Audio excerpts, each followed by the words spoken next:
en la década del 1980 se disparó aquí en Estados Unidos y podríamos decir hasta en el mundo entero el concepto de lo que se llamó o se conoce como el teleevangelismo, ¿no?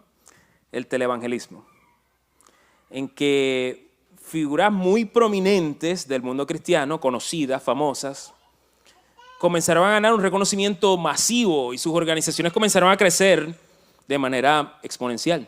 Y uno de los más famosos aquí en Estados Unidos, uno de los nombres más conocidos de ese tiempo, es o fue el evangelista que se llama Jim Bakker. Así se llama, Jim Bakker. Y te hago un resumen corto de su historia, un resumen corto. Ellos tenían un programa, Jim Bakker y su organización, un programa de televisión que se llamaba el PTL Club, y ese programa de televisión creció tanto que se convirtió en un canal de televisión, en un network, como se dice en inglés, y el network se llamaba así, PTL Satellite Network, se llamaba de esa manera. Eso creció tanto y tanto que de tener un canal, un network de televisión, ellos hicieron un parque de diversiones, un parque temático en Carolina del Sur, en South Carolina, que se llamaba Heritage USA, así se llamaba. Y le decían que estaban haciendo el Disney cristiano. Decía, esa gente tenía tanto poder adquisitivo que comenzaron a invertirlo y de hecho no era una idea mala del todo, ¿no? Si mi papá escucha eso, le dice, a mí me gusta esa idea. Hacer lugares, hacer ambientes donde los hijos de Dios puedan reunirse y disfrutar de una manera sana. Ustedes saben muy bien que en nuestro tiempo cada vez quedan menos y menos alternativas de esa índole.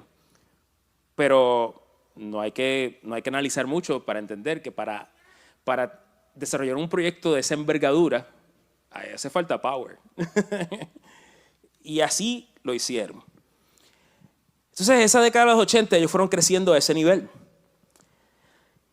Y a finales de esa década de los 80, todo lo que iba de aumento en aumento, creciendo, empezó a tener una nube muy negra y oscura sobre ese ministerio de Jim Bakker. Al final de los 80, Jim Bakker comenzó a recibir acusaciones de adulterio y de malversación de fondos. En ese tiempo, estamos hablando de los 80, ¿no? Se concluyó en la investigación que él había malversado más de $6 millones en los 80. Eso es mucho dinero. Eso es, digamos, por lo menos 3 veces o más hoy en día. Y en el 1988, él fue enjuiciado y en el 89 fue hallado culpable de 24 cargos de fraude y sentenciado a 45 años en la cárcel federal. Fue Jim Bakker.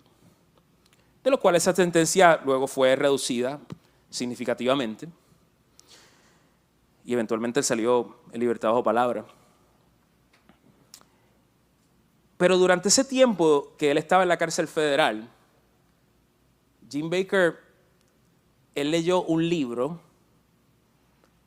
de este autor, que es un autor que nos gusta mucho a nosotros también, que se llama John Bevere, un autor americano también.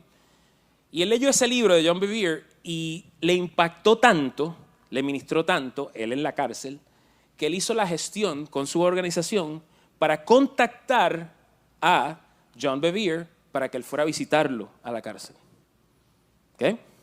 Para que fuera a visitarlo. John Bevere no lo conocía a él. Y lo que conocía, siendo mucho más joven, era más bien lo que había resultado, no solamente los años de gloria, sino más enfoque todavía en lo que había resultado negativo, ¿no? de ese ministerio. Pero él accedió, fue a la cárcel a visitar a Jim Bakker. Y cuando llegó, Jim Bakker le dice, ven acá que tenemos 90 minutos nada más y tengo demasiado que hablar contigo. A todo esto, John Bevere estaba muy a la defensiva, ¿no? Él cuenta que él fue a esa cita como muy escéptico, muy sospechoso, como que, ¿qué es lo que este señor quiere? ¿Qué quiere de mí, no? Y llegó, y lo primero que Jim Bakker le dice, John, primero que nada te tengo que decir esto. Esta cárcel, esta prisión, no es el juicio de Dios sobre mi vida, es su misericordia. Y ahí John dice el cuento, dice, ahí él capturó mi atención. Ok, bajé mi defensa un poco y dice, ¿qué tiene que decir este señor? Y Jim Bakker le dice, primeramente, he entendido que es la misericordia de Dios porque si yo hubiese seguido el rumbo que llevaba, la consecuencia no iba a ser más delitos, la consecuencia iba a ser perder mi alma. Y hubiese estado no en la prisión federal, sino hubiese estado en el lago de azufre. Así que yo considero esta situación actual mía, mira esto es interesante, ¿no?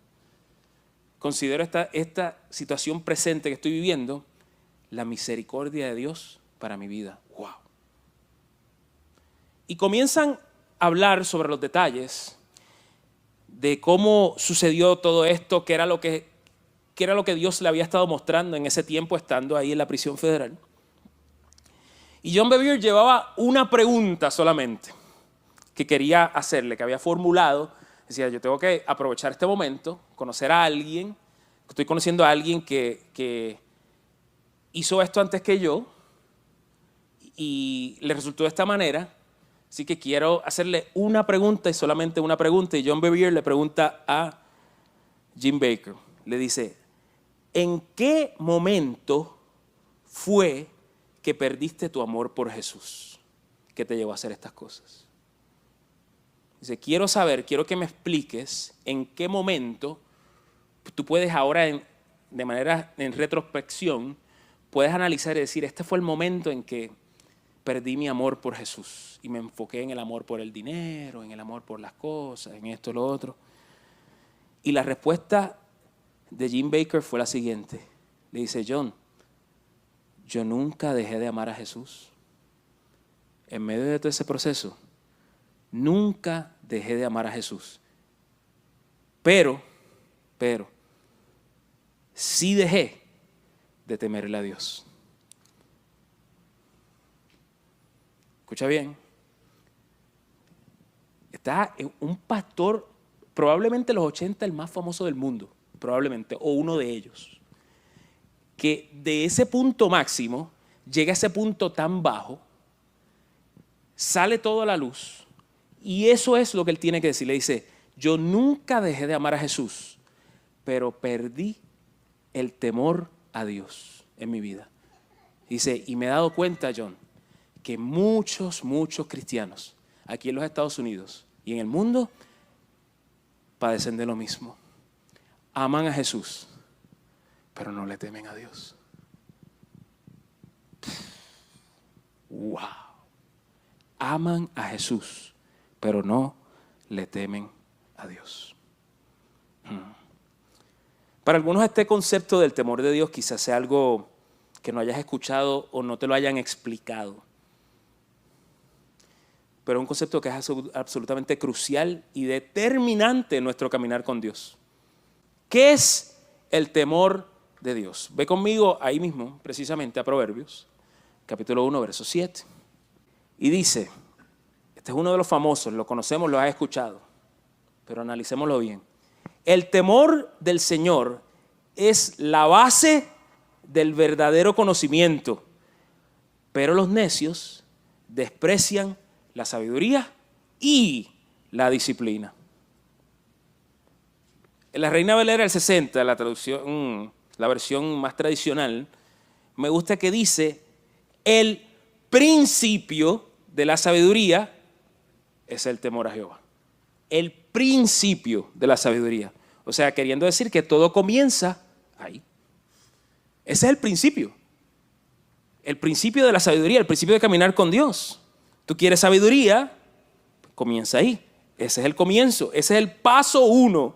Es precisamente adoptar, abrazar ese temor de Jehová en tu vida. Todo comienza ahí. Ese es el punto de partida. En otras palabras, si no hay temor de Dios, estamos viviendo una ilusión de una vida con Dios o una superficialidad de una vida con Dios, pero no tiene fundamento, no tiene raíz. ¿Por qué? Porque no tuvo principio. No tuvo un comienzo determinado. Si no hay principio, pues todo lo que estás armando no funciona. Si estás armando un mueble de IKEA y no hiciste el paso 1, todos los demás te van a salir mal. Y estamos entonces construyendo castillos en la arena, ¿verdad? Como dijo Jesús en el libro de Mateo, ¿no? ¿Y qué pasó con el que construyó su casa en la arena? ¿Qué pasó con el que construyó su casa en la arena? Llegó el momento de la tempestad y su casa se derrumbó. Su casa se derrumbó. Pero el que construyó su castillo sobre la roca, su casa sobre la roca, dice que no hubo tempestad. No, eso es lo importante. También hubo tempestad sobre el que construyó en la roca. Nosotros pensamos a veces que es que la vida cristiana es una vida libre de tempestad. No, señores. No es, porque esta vida en un mundo caído, en un mundo que invadió el pecado y distorsionó el diseño original de Dios, siempre va a haber tempestad. Ahí lo importante es dónde estás construido. Si no hay principio, fundamento, entonces estás construido sobre la arena. Entonces, hay tanta gente que le gusta la iglesia por la música, y que le gusta la iglesia por el ambiente, y que le gusta la iglesia, y la iglesia tiene que ser, como dicen los muchachos hoy en día, aesthetic, ¿verdad? Tiene que ser bonita, ¿no? Yo a veces digo, honestamente, yo a veces digo que casi que sería mejor que fuera incómoda y difícil, ¿verdad? Sería mejor que estuviéramos aquí, mira, en el piso y sudando, porque entonces únicamente vendríamos si estamos determinados a buscar de Dios. Cuando tú ves en los países en el tercer mundo que están viviendo un avivamiento impresionante, no tienen comodidades. Al contrario, en muchos lugares arriesgan su misma vida al estar ahí. O sea, que están 100% por la razón correcta. Y si es algo tan fundamental, tenemos que definir entonces bien lo que es el temor de Jehová. Mucha gente, incluso yo lo hacía antes, y tengo que confesar eso, tendía a suavizar o a maquillar el concepto del temor de Dios, del temor de Jehová, porque suena como muy rudo, ¿no? Suena muy, ay no, yo no quiero presentar ese lado de Dios. No quiero de momento sonar, no quiero espantar a la gente, ¿no? Entonces decía, no. El temor de Jehová realmente es tenerle respeto a Dios. Eso suena más bonito, ¿no? Y sí, sin duda tiene que ver con eso. Pero no es únicamente eso. Especialmente, eso es problemático, especialmente en un mundo que escasea respeto genuino. Respeto real. Hace generaciones atrás, casi ni se veía. Dígame, a ver, don Rafa, que es el más experimentado entre nosotros. Corrijo. En tiempos de antes, se veía comúnmente que un muchachito así, que un chamito, como dicen ustedes, le hablara así como malcriadeces a un adulto o a sus papás. Oh, no. No, eso no se veía. Eso no se veía. Sin embargo, hoy en día eso es tan común como el día. No, ya, sencillo, porque sabía que no. Ahí no. Exacto. Pero hoy en día vivimos en un mundo que escasea esa referencia de respeto real. Por lo tanto, decir que el temor de Jehová es respetar a Dios no exactamente conecta con lo que realmente es. Y algunos están diciendo eso. ¿Cuánto le tenían miedo a su mamá o a su papá? Le tenían miedo. Especialmente, y ustedes saben que wow, las historias legendarias de las mamás latinas, una capacidad desafiando las leyes de la naturaleza, tirando cosas, ¿no? Una puntería que uno dice, ¿pero cómo? El otro día vi un meme que decía un arma de destrucción masiva y era una chancla, sí.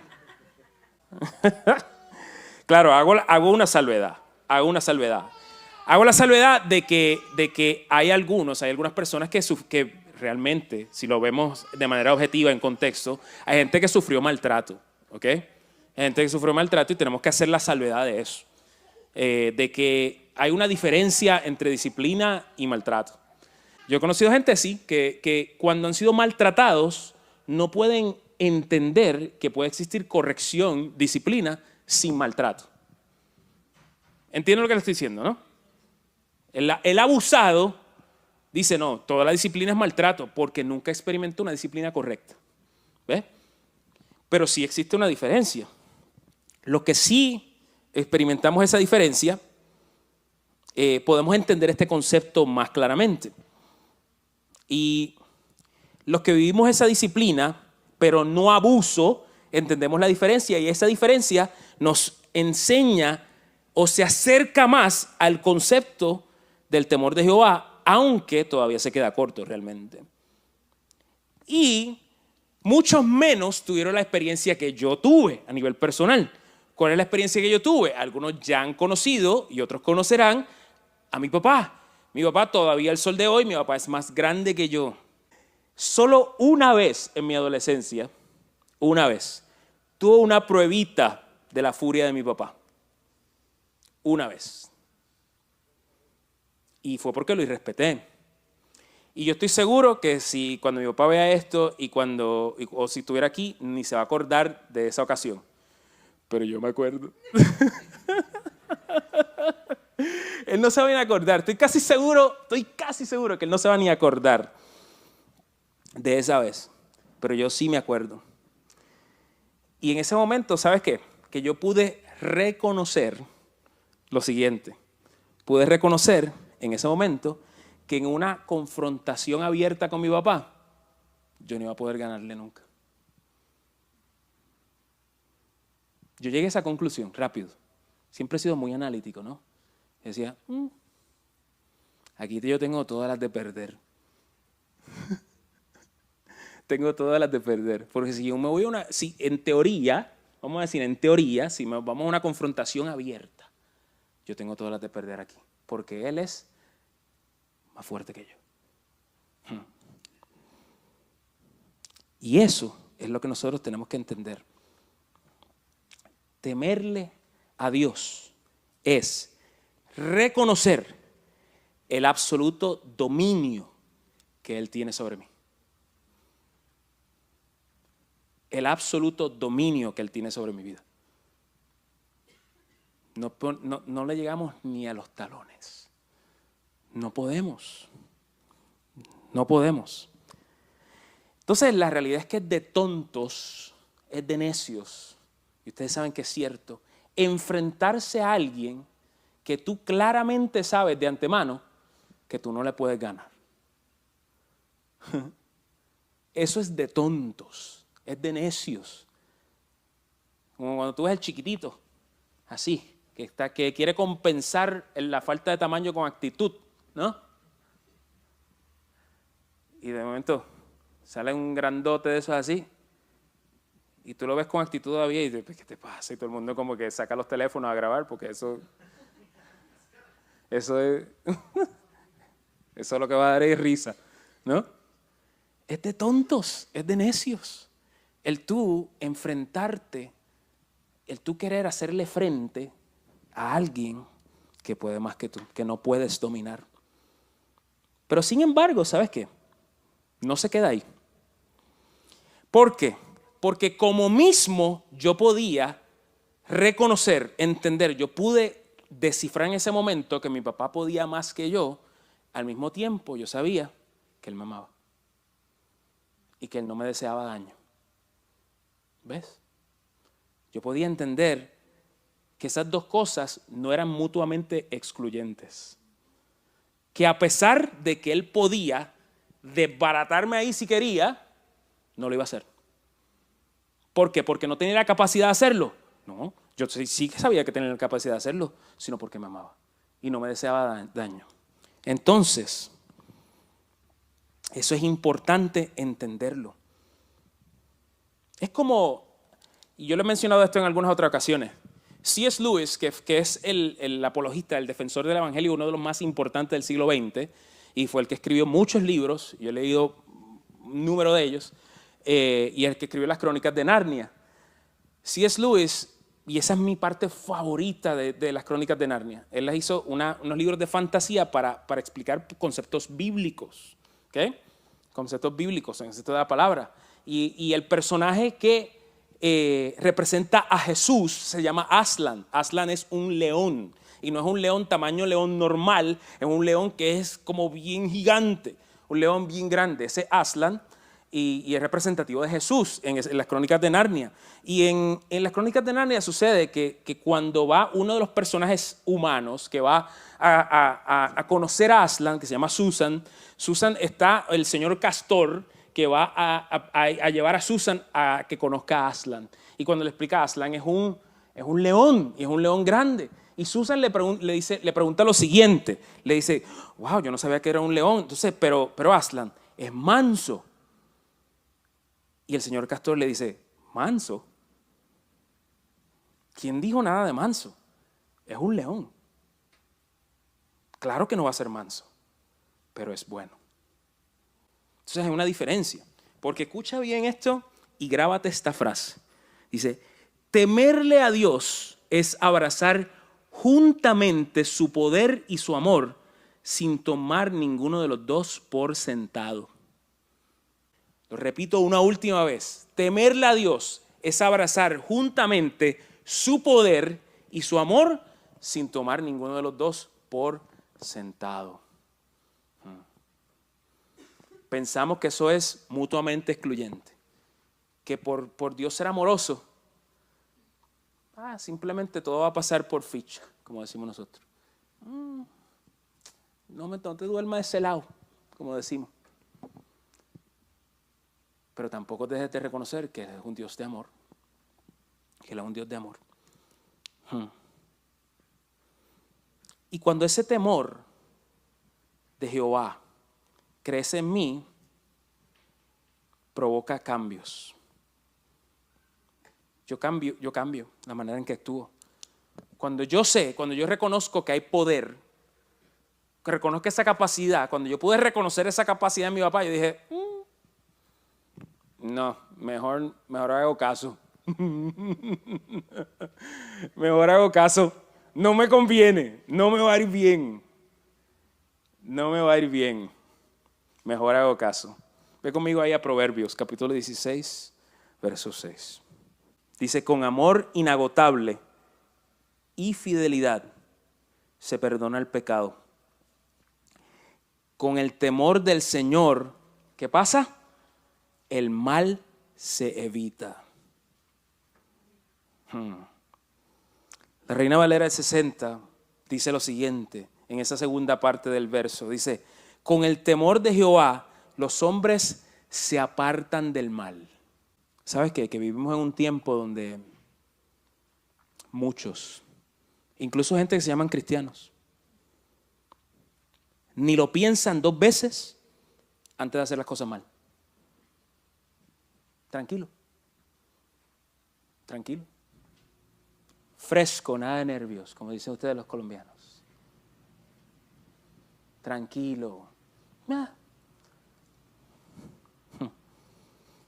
Es una clara evidencia de que no hay temor de Dios. Ya le perdieron el miedo a hacer trampa. Le perdieron el miedo a la mentira. Le perdieron miedo al engaño. Le perdieron el miedo a romper la ley y hasta hacerle daño al prójimo. No tienen temor. La palabra habla de eso. Habla de que en estos tiempos que viviríamos, tiempos postreros, habla de conciencias cauterizadas. De que la gente ya no ni remordimiento les da hacer las cosas. Tranquilo, con una fresquedez. Lo que sucede es que tú no puedes cultivar una relación con Dios y seguirás abiertamente haciendo las cosas mal. Pero escucha bien, todos nosotros pecamos. Yo soy pecador también. Todos nosotros pecamos y necesitamos venir en arrepentimiento constantemente al Señor. Si tú escuchas a alguien que te dice lo contrario, ese es el primer pecado que le puedes contar. Todos nosotros pecamos y estamos ahí. Pero hay una diferencia, escucha bien, hay una diferencia entre el pecado que hay en nuestra vida por nuestra naturaleza y que tenemos que constantemente llevar al Señor e incurrir a la práctica de pecado en nuestra vida. Hay muchos que no solamente tienen momentos en que tienen un desliz o tropiezan con una tentación o caen de alguna manera u otra. Todos nosotros estamos en ese barco. Pero hay otros que lo han vuelto un patrón en su vida. Una práctica en su vida. Y cuando se vuelve una práctica en tu vida, ojo, porque eso es un indicador de que puedes amar a Jesús, como decía al principio aquel, pero el temor de Jehová no está en tu vida. Y si el temor de Jehová no está en tu vida, no puedes construir una relación con Dios. No puedes, porque no estás ni tan siquiera reconociendo a Dios en tu vida. Ahora mismo, tú sabes que hay cosas en tu vida que son parte de las cosas que están en tu entorno, que tú sabes que no son de Dios.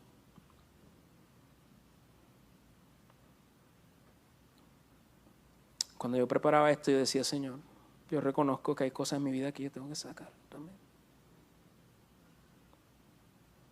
Porque cuando hay temor de Jehová en tu vida, ¿sabes qué? No puedes vivir tranquilo con eso.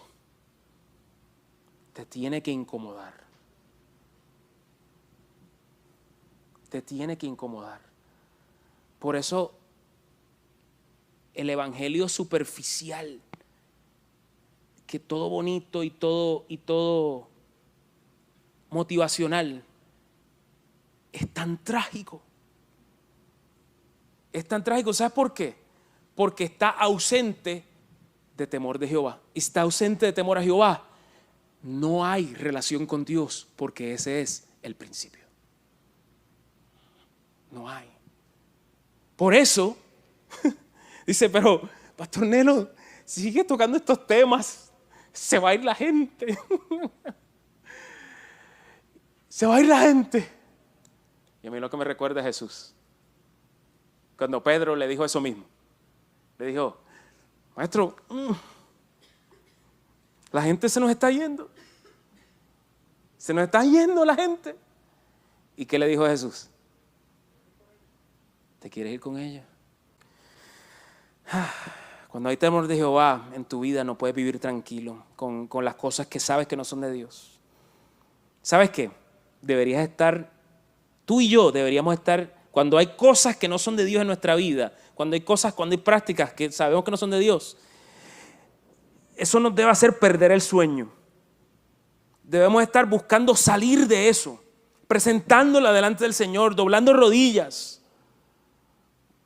Porque puedo reconocer que estoy deshonrando a Dios y estoy contristando al Espíritu Santo, como dice Efesios. La palabra habla de eso, que el Espíritu Santo en nuestra vida se contrista. Y contrista no dice que se pone triste, es diferente. El Espíritu Santo se contrista no es que, ay, tenerlo. No. Es que hay una batalla.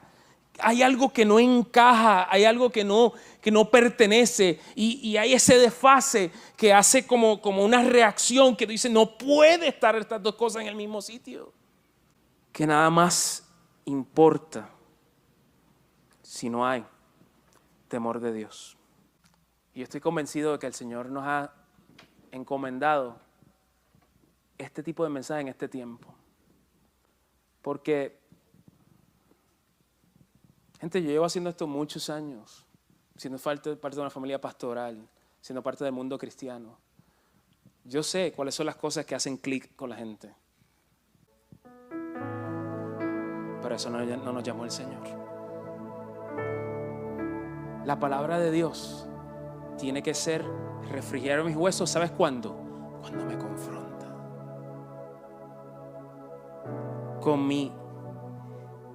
con lo inadecuado que soy delante de Dios. Y puedo entender, wow, aún así, Señor, aún así me recibes.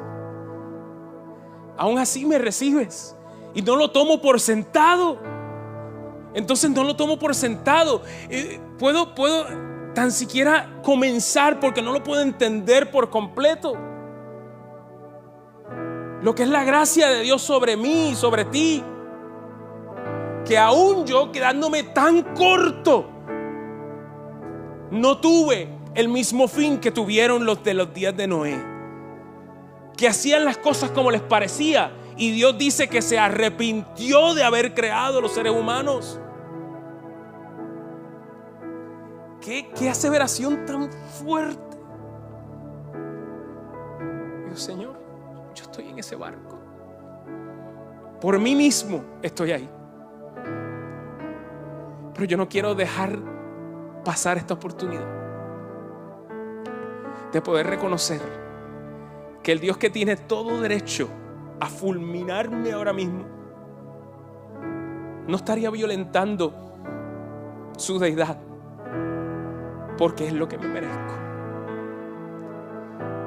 No estaría fallando a su principio porque es lo que me he ganado para mí mismo. Si Dios decidiera deshacerse de todos nosotros,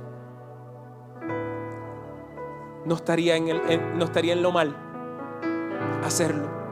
Sin embargo, aún siendo capaz de hacerlo y aún teniendo la justificación para hacerlo, decide extenderme una oportunidad. Yo no quiero tomar eso por sentado. No quiero tomar eso livianamente. No puedo tomar eso livianamente. El temor de Jehová me hace reconocer esa oportunidad que no puedo ni tan siquiera internalizar bien.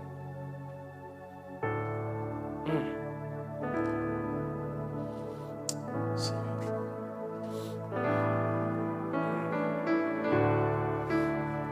Por eso le puse este título a este mensaje así: temor al equivocado.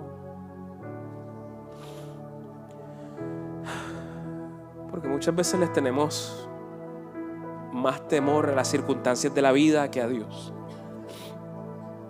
Le tenemos más temor a la falta de éxito económico que a Dios.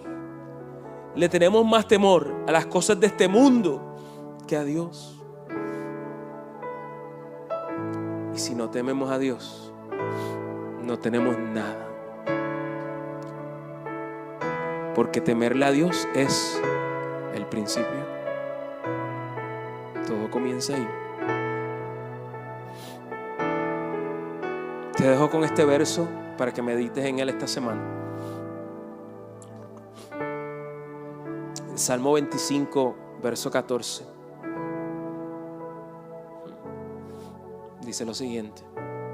Dice: el Señor es amigo de los que le temen. A ellos les enseña su pacto. Salmo 25, 14. Mira cómo dice la palabra de Dios para todos. Amo como lo dice en esta versión. En PDT dice: el Señor reserva su amistad. El Señor reserva su amistad personal para los que le tienen un temor reverente. Es a ellos a los que les enseña el significado de su pacto. Lo repito nuevamente: el Señor reserva su amistad personal. Yo no sé tú, pero yo no quiero ser de la superficie. A mí no me interesa ser de la superficie. A mí no me interesa. Por eso yo les he dicho a ustedes tantas veces que a mí no me interesa que hayan multitudes y multitudes. A mí no me interesa, de verdad, te lo digo de corazón, que quede registrado, grabado. No me interesa que este lugar esté lleno. Si vamos a ser gente superficial, si vamos a ser gente que viene, aleluya, gloria a Dios, canta todas las canciones y da media vuelta y va y hace las cosas que todo el mundo hace en la calle.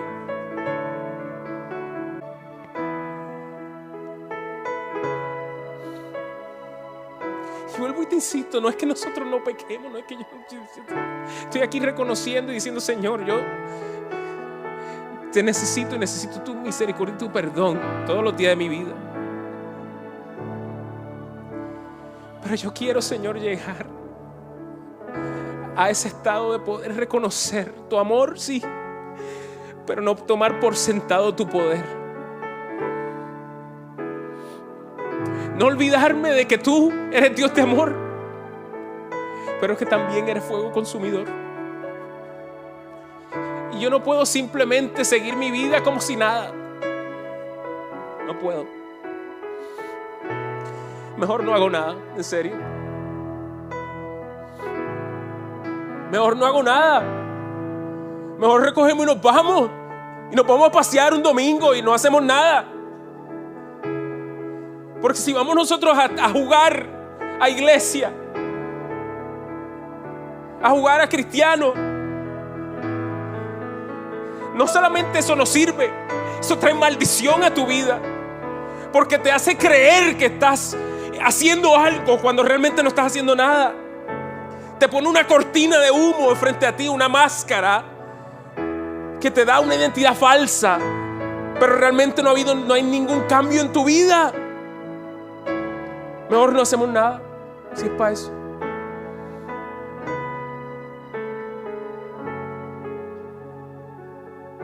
Temerle a Jehová, apartarse del mal. Ayúdame a apartarme del mal, Señor. Ayúdame a alejarme del mal, Señor. Ayúdame a evitar la senda tenebrosa. Ayúdame a evitar la senda de maldad. Mi naturaleza pecaminosa se inclina tanto hacia eso, Señor. Pero yo quiero honrarte, de verdad. Yo quiero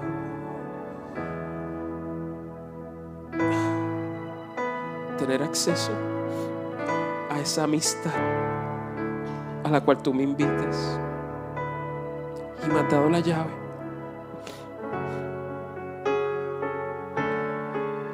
El Señor te invita a amistad con Él. Todo comienza con temerle.